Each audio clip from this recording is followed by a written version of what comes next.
پایگاه خبری پامیر دیلی نیوز خبر داد که روز 6 ایول سال 2022 ساکن دهه بدز نویه روشخلای ولایت مختار کوهستان بدخشان عبدالرحیم گلابوف سال تولدش 1956 هنگام بازپرسی در خوروغ جان داده است. عبدالرحیم گلابوف 66 ساله را همراه پسرش مطلب با اتهام غیر قانونی نگاه داشتن یک کمان شکاری دستگیر کرده برای بازپرسی از روشخلا به خوروغ آورده بودند. گلابوف کمان شکاری داشتن خود را رد می‌کردند. بنا به اطلاع پامیر دیلی نیوز اتهام نگاه داشتن یراق در نهایت ثابت نشد، ولی فشار بالای عبدالرحیم گلابوف و پسرش ادامه دادند تا که این اتهام را به گردن بگیرند. در نتیجه او هنگام بازپرسی جان داده است. مقامات رسمی این قضیه را شرح ندادند، ولی پامیر دیلی نیوز خبر داد که جنازه عبدالرحیم گلابوف را برای دفن به خویشاوندانش سپردند. آنها را قطعا هشدار دادند که با ژورنالیستان گپ نزنند و در این باره یگان معلومات ندهند. بنا به اطلاع این نشریه مقامات پسر گلابوف مطلب را هم موقتا برای 2 روز جواب دادند تا که در مراسم دفن پدرش اشتراک کند. او وظیفه‌دار شده است که بعد به خاک سپردن پدرش به پس پنجره برگردد. با وجود آنکه مقامات تاجیکستان هنوز در نیمه ماه ایون از انجام عملیات ویژه در ولایت مختار کوهستان بدخشان اصابت دادند، ساکنان این منطقه مختار در شرق تاجیکستان میگویند بازداشت ساکنان ولایت مختار تا حال ادامه دارد. روز 7 ایول پارلمان اروپا در یک بیانیه علیحده سرکوب اعتراضها را در ولایت مختار کوهستان بدخشان محکوم کرد و از مقامات تاجیکستان خواست تا تعقیب اقلیت پامیری را بس کنند. پارلمان اروپا همچنین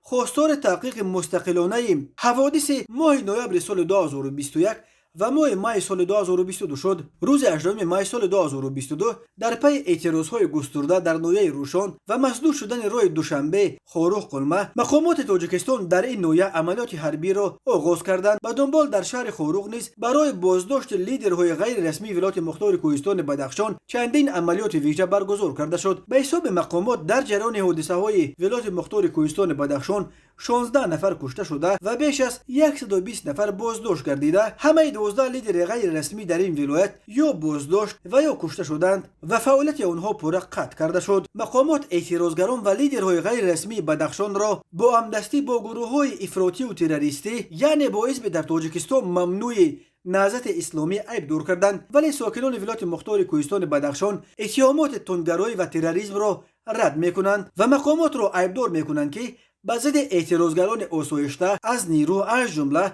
از سلاح جنگی استفاده بردند و چندین نفر را بعد بازداشتشان بر اثر شکنجه کشتند. ساکنان میگویند در جریان سرکوب اعتراضها در ولایت مختار کوهستان بدخشان در ماه مای بیش از 40 نفر کشته شدند، نه 16 نفر که مقامات میگویند.